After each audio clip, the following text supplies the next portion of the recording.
I will adjust to Mama being gone.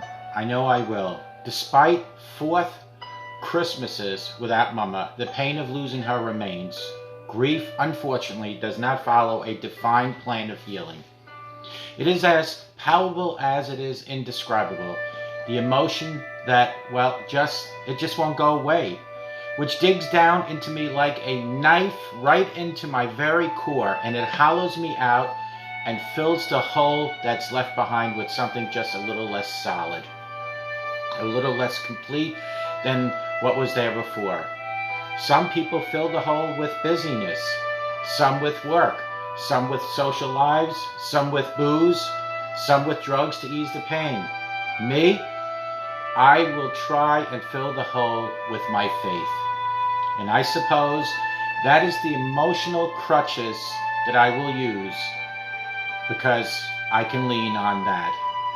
Even now, every time I think about it, it never fails to wind me up. It startles me, stops me right in my tracks, and I wonder, will I ever get used to Mama not being here?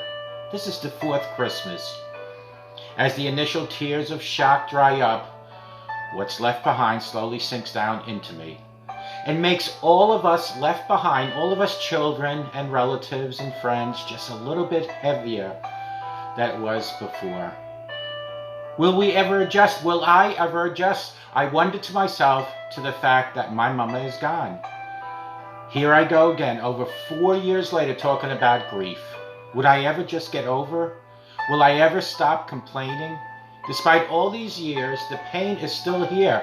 Every time I write a piece for my videos about missing my Mama, I always think afterwards, well, Ralph, there's that particular subject covered off again.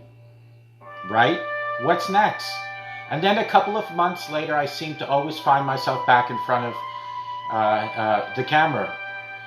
I'm videotaping about it again, somehow trying to make sense of the fact that she is no longer here, without wanting to appear so overly sentimental about it. Or maybe even self-indulgent, or just plain pathetic.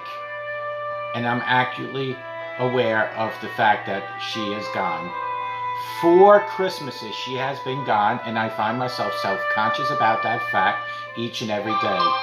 Despite the passage of time, despite all the years that have rolled by, all those words I have spoken and written, I still feel the gap where she once was, which I can't quite find anything to fill. And I feel like I've somehow failed. Parents die. I get that. And we as children should move on, right? So why can't I? And yet, here I am again, trying to get whatever I feel inside out into this video. Because all I really know is that keeping it inside does me no good at all. So out it all comes. Roll out the pain. Churn it all up. Again, it's all still in there, simmering away beneath the surface. Whether I like it or not, and maybe, just maybe, the odd churn, the odd wallow, or the odd feeling sorry for myself session will help me reconcile myself to the fact that she is gone. Because ignoring them certainly isn't going to do me any good. Unfortunately, grief does not follow a defined plan for the healing process. Would I ever just get over it? That's what my viewers are probably responding as they watch me. And that's what makes me want to shut up instantly. Because rest assured, oh pragmatic one, the judge inside me thinks the very same thing, that I really should shut up. Thinks that 4 years later, this is a subject that I should no longer need to address in any shape, manner, or form. So for all those out there watching me or listening to me on my radio program, who may raise their eyes to heaven, rest assured, a very large part of me entirely agrees with your views on this subject. Should I ever just move on? But another kind of part of me is not so self-critical. Recognizes that this is how I feel about missing my Mama still, and that is okay. That, unfortunately, grief does not follow a defined healing plan, makes me move on. However inconvenient that may be, the time may be a great healer, but there is no formula for how long. And if you, Mr. or Mrs. Viewer, do not agree or are irritated or annoyed by listening to me every year doing this, bringing up that subject again, head off now, click on the off button, and come back next time for a different show. And I say that with utmost respect. And for anyone else there who might equally struggle on occasion, sure stick around and we might just find some common ground together. We can take our lives back together, like I always say on my show. The truth of it is, part of me that misses her is more powerful than the part of me that feels self-conscious about the fact. I'm just thankful for the likes of social media and technology, who have single-handedly made it socially acceptable to just dwell, to think, to allow the past in to disrupt the present. Even when we don't want it to, it can happen.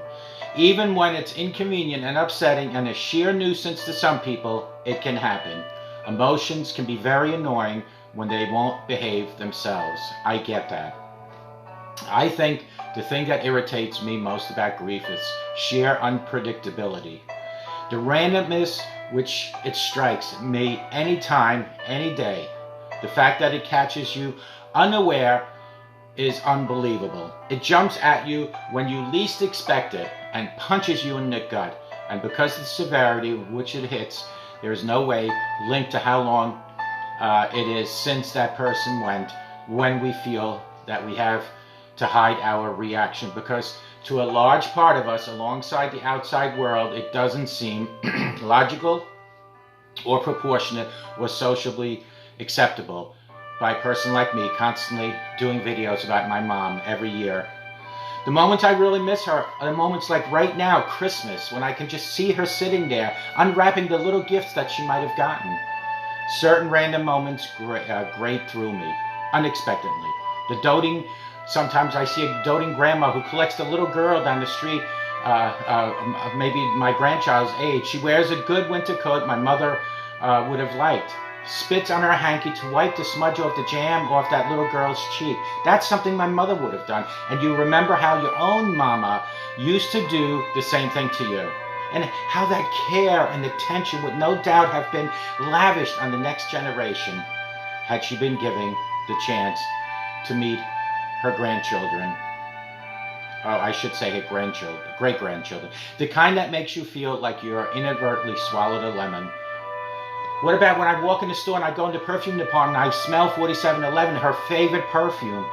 You stumble into it randomly and the smell of it near knocks you sideways with its potency, and you remember just that is your mother. Because isn't there something about that person's smell that invades you, your very being, and evokes them like nothing else can? Maybe a song on the radio, whoever it might be. It could be during the day or at night. It could be Karen Carpenter or Neil Diamond or some German music. That is what will interrupt my morning. God knows where I'd be. A chocolate fudge cake, when I see that in the store in Edmonds, I think of my mama and how she loved those chocolate fudge cakes. Or my many other memories that I have. Anytime I hear a lady or man with a German accent, or hear German language, or hear something about Germany, I think of Mama. There is no chart for grieving progress. See, it could be slow, it could be fast, it could be dramatic, it could be boring. Then at those times when you are at your most weak, like I am at Christmas, you're most vulnerable, like I am right now, you're most needy, you feel an absence in the room as palpable as the window was open, blowing cool air chilled through the fresh way of the atmosphere here. That's how I miss her. Your independence, your adulthood, your confidence, your deserts you, and at the grand old age of 59, you still want your mama, as I do want her now. At those times, you need to be mothered, maternity loved like no other mother can. Only a mother can, I should say. You need the person who will instinctively care for you beside you then, because that's what mamas do. And the absence of that figure, that support, that emotional crutch in the times of difficulty is when you grieve most. That is when you feel what you are missing. Sorry about the train in the background. That is when it hurts bad on the entirely different level that which your pain is taken care of. It's like a small but distinctive piece of you was taken away the day she died, and it never quite came back. It's like a stump just that grew on top of me. Yeah, sure, it heals, but obviously, in a manner of speaking, it didn't heal the way it was before it happened. Never quite feels the same again. I'm getting there. Slowly but surely, it gets a little bit better, but there are those times. I feel tired after doing this video, drained sometimes, dredged it up again, uncomfortable, unpleasant, not nice, like a meal that hasn't quite sat right. I guess that's why people don't tend to do it. Better to keep it buried, some people might say, perhaps, but I also feel calmer now, better, less distracted, and ironically more focused on the life that persists around me for actually having acknowledged my mother this Christmas again. Drained in the wound, massaged the cramp, and more self-aware, a little sad but calm, resigned to it, less angry, less annoyed at the world, less bitter about what was taken away from us, and maybe one small step closer to acceptance on that plan of healing. Maybe or maybe not. That's the thing about life. It goes on. It does. It's just that you tend to still miss the life you once had, no matter how hard you try not to. And I feel bad for the great life I have around me now, that I still carry this feeling with me. My life, it will never be whole because she is gone. I am getting there, slowly, I promise. I just need to moan and groan here and there, and I appreciate my audience on video that you watch me or listen to me on my radio. This is the 4th Christmas, and I miss you, Mama. 4th Christmas since you left us. I know I'll see you in heaven one day. Until then, Mama, Merry Christmas, and I appreciate everybody listening, and we'll see you tomorrow. Take good care. Bye-bye.